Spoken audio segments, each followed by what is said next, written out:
جے کے دنیا کے معزز سامعین و ناظرین، السلام علیکم۔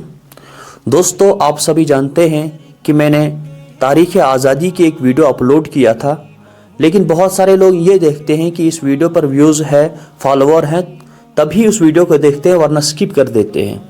یہ بات یاد رکھیں کہ ہندوستان کی تاریخ کا جاننا ہمارے لیے ضروری ہے۔ ہر ایک انسان کو، چاہے وہ مسلمان ہو چاہے وہ غیر مسلم ہو، جو بھی ہندوستان میں رہتا ہے اس کو ہندوستان کی تاریخ کا جاننا بہت ہی ضروری ہے، خاص کر اس دور میں۔ یہی تاریخ اگر ان لوگوں تک پہنچ جاتی کہ جو اس وقت مسلمانوں پہ ظلم کر رہے ہیں، شاید وہ پھر ظلم نہ کرتے۔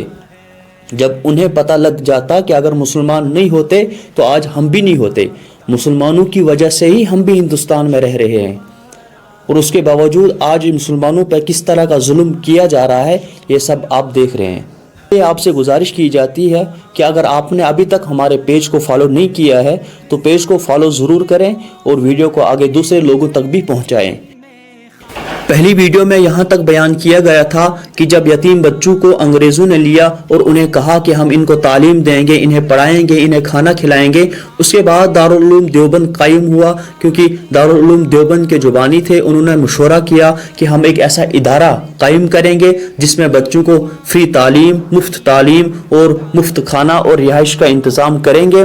لوگوں کو بتایا، لوگوں میں اعلان کیا کہ یہ مدارس باقی ہے تو ہم باقی ہیں، مدارس زندہ ہے تو ہم زندہ ہے، اگر مدارس باقی نہیں ہے تو ہم بھی باقی نہیں ہے، ہمارا وجود بھی نہیں رہے گا۔ اس کے بعد دارالعلوم دیوبند کی بنیاد رکھی گئی، لوگوں نے دل کھول کر اس کا تعاون کیا، اس کی مدد کی، لہٰذا دارالعلوم دیوبند قائم ہو گیا۔ اس کے بعد دارالعلوم دیوبند میں پڑھنے والے بچوں نے کیا کارنامے کیے آپ سنتے رہیں۔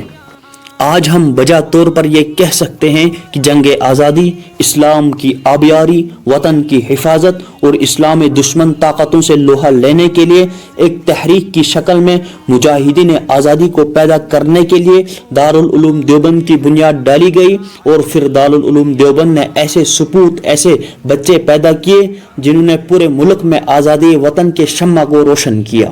دارالعلوم دیوبند کے ایسے پہلے سپوت مولانا محمود حسن شیخ الہند تھے، جو دیوبند کے رہنے والے تھے۔ یہ دبلے پتلے اور پستہ قد تھے، ان کے حوصلے پہاڑ کی طرح مضبوط تھے، جس میں وطن کی آزادی کے شعلے بڑک رہے تھے۔ مادر علمی کی آزادی کے لیے انہوں نے جو کچھ کیا وہ تاریخ کا ایک روشن باب ہے۔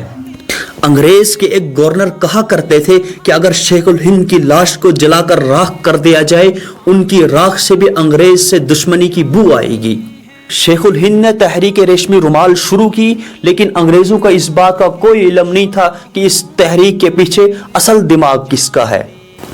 انگریز حضرت مولانا عبید اللہ سندھی اور دوسرے علماء کو اس تحریک کا سربراہ سمجھتے رہے، لیکن شیخ الہند کا جو دماغ تھا وہ انگریز جیسی ذہین قوم کو سمجھنے سے بالا تر تھا، تو انہوں نے سینکڑوں ایسے جیالے اور جید علماء پیدا کیے جنہوں نے انگریز حکومت کے ناک میں دم کر کے رکھا تھا۔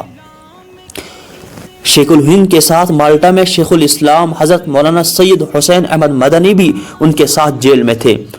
انہوں نے شیخ الہند کے خاطر جیل جانا ضروری سمجھا اور شیخ الہند کی خدمت کے لیے جیل کی صعوبتوں کو برداشت کیا۔ شیخ الہند آگے چل کر دارالعلوم کے سب سے بڑے استاذ بنے۔ ساتھ ہی انہوں نے آزادی ہند کے لیے اپنے شاگردوں کی ایک ٹیم اور جماعت تیار کر کے باضابطہ تحریک آزادی شروع کی۔ شیخ الہند نے اس تحریک میں رنگ و روغن بھرنے کے لیے حضرت عبید اللہ سندھی کو کابل بھیجا۔ دوسری طرف شیخ الہند خود خلافت اسلامیہ سے تعاون حاصل کرنے کے لیے حجاز مقدس تشریف لے گئے۔ شیخ الہند کی یہ تحریک اگر کامیاب ہو گئی ہوتی تو ہندوستان کب کا آزاد ہو گیا ہوتا، لیکن قدرت ابھی اور قربانیاں چاہتی تھی۔ شریف مکہ کی غداری کی وجہ سے ریشمی رومال تحریک کے خطوط پکڑے گئے اور حجاز مقدس ہی سے آپ کو گرفتار کر لیا۔ گرفتاری کے بعد آپ کو مالٹا بھیج دیا گیا۔ شیخ الہند جب مالٹا سے رہا ہو کر آئے تو سارا منظرنامہ بدل چکا تھا، اس لیے انہوں نے ہندوستان کی آزادی کے لیے دوسرا طریقہ اختیار کیا اور جمعیت علماء ہند کو مشورہ دیا کہ وہ انڈین نیشنل کانگریس کا ساتھ دے اور تشدد کو چھوڑ کر عدم تشدد کا نعرہ لگائے۔ شیخ الہند کی وفات کے بعد ان کے شاگرد خاص رفیق مالٹا حضرت مولانا سید حسین احمد مدنی اور دوسرے شاگرد حضرت مفتی کفایت اللہ رحمۃ اللہ علیہ وغیرہ نے ان کے نقش قدم پر چل کر تحریک آزادی کو آگے بڑھایا۔ یہ ایک سوال پیدا ہوتا ہے کہ جمعیت علماء ہند کی ضرورت کیوں پڑی اور شیخ الہند نے اس کو کانگریس کا ساتھ مل کر کام کرنے کا مشورہ کیوں دیا؟ اس کی وجہ یہ ہے کہ جدوجہد آزادی میں کوئی ایسی مشترکہ تحریک نہیں تھی جس کے بینر تلے مسلک و مذہب کی قید سے آزاد ہو کر محض ایک ہندوستانی ہونے کی بنیاد پر یہ لڑائی لڑی جائے۔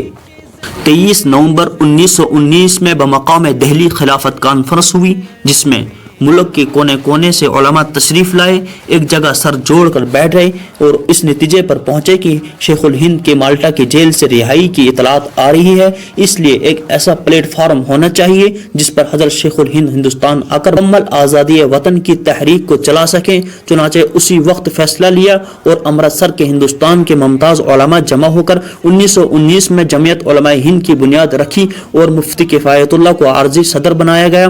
حضرت شیخ الہند 1920 میں مالٹا سے ہندوستان تشریف لائے اور اسی سال دہلی میں جمعیت علماء ہند کا دوسرا سالانہ جلسہ ہوا، جس میں ان کو جمعیت علماء ہند کا مستقل صدر بنایا گیا۔ اپنے خطبہ صدارت میں خاص طور پر علماء کو جھنجھوڑا اور فرمایا کہ اسلام ایک کامل و مکمل مذہب ہے اور تمام اجتماعی اور انفرادی شعبوں کو اپنے دامن میں لیے ہوئے ہیں۔ جو لوگ مدرسوں میں سبق پڑھا کر اپنے حجروں میں بیٹھے رہنے کو اسلام کے حقوق کی ادائیگی کے لیے کافی سمجھتے ہیں، وہ لوگ اسلام کے پاک و صاف دامن پر داغدار ہیں۔ اس اجلاس کے 12 روز بعد شیخ الہند کا انتقال ہو گیا۔ حضرت شیخ الہند کے بعد جمعیت علماء ہند نے حالات کے مزاج کو سمجھتے ہوئے فراست ایمانی پر مبنی ایک حکمت عملی اختیار کی اور فرقہ وارانہ ذہنیت کے پھیلتے زہریلے اثرات کو روکنے کے لیے برادران وطن پر مشتمل تنظیم کانگریس سے اتحاد کر کے ملک کے مکمل آزادی کے لیے فرقہ و مذہب کی قید سے آزاد ہو کر آزادی کی جدوجہد شروع کر دی۔ حضرت شیخ الاسلام حضرت مولانا سید حسین احمد مدنی نے آزادی کے حوالے سے اپنے استاذ کی کڑھن اور بے چینی کو جذب کر لیا تھا، چنانچہ انہوں نے حضرت گنگوہی رحمۃ اللہ علیہ، حضرت نانوتوی رحمۃ اللہ علیہ اور حضرت شیخ الہند رحمۃ اللہ علیہ کے سینے اور دل کے اندر استعماری قوتوں کے خلاف جو آگ سمائی ہوئی تھی ان کو اور تیز کر دیا اور جہاد آزادی کے لیے سینے سپر ہو گئے۔ وہ اپنے استاذ کی فکر، اپنے استاذ کے خیالات کے نقش و قدم پر چلے اور حضرت مدنی رحمۃ اللہ علیہ کو 80 سال انہوں نے زندگی گزاری، 80 سال میں وہ 8 سال جیل میں رہے، طرح طرح کی صحبتیں انہیں دی گئی، انہیں پریشان کیا گیا، انہیں تکلیفیں دی گئی۔ حضرت مدنی رحمۃ اللہ علیہ سے ایک شخص نے پوچھا، حضرت سب سے زیادہ تکلیف آپ کو کہاں دی گئی؟ تو حضرت مدنی رحمۃ اللہ علیہ نے فرمایا کہ مجھے سب سے زیادہ جو تکلیف دی گئی وہ جو گجرات کی جیل تھی، وہاں کی قید بہت بامشقت تھی، وہاں مجھے بہت تکلیف دی گئی۔ یہاں سے معلوم ہوتا ہے کہ ہندوستان میں جو دارالعلوم دیوبند ہے اس کی کتنی قربانیاں ہیں اور ہندوستان کے مسلمانوں کی کتنی قربانیاں ہیں آزادی کے لیے۔ آپ ہندوستان کی تاریخ کو پڑھیں، اسے سمجھیں، سنیں۔ ہندوستان کی جو اصلی تاریخ ہے اسے کتابوں سے ہٹایا جا رہا ہے، اسے مسخ کرنے کی کوشش کی جا رہی ہے۔ اس لیے اس ویڈیو کو آگے پھیلائیں، دوسروں تک بھی پہنچائیں۔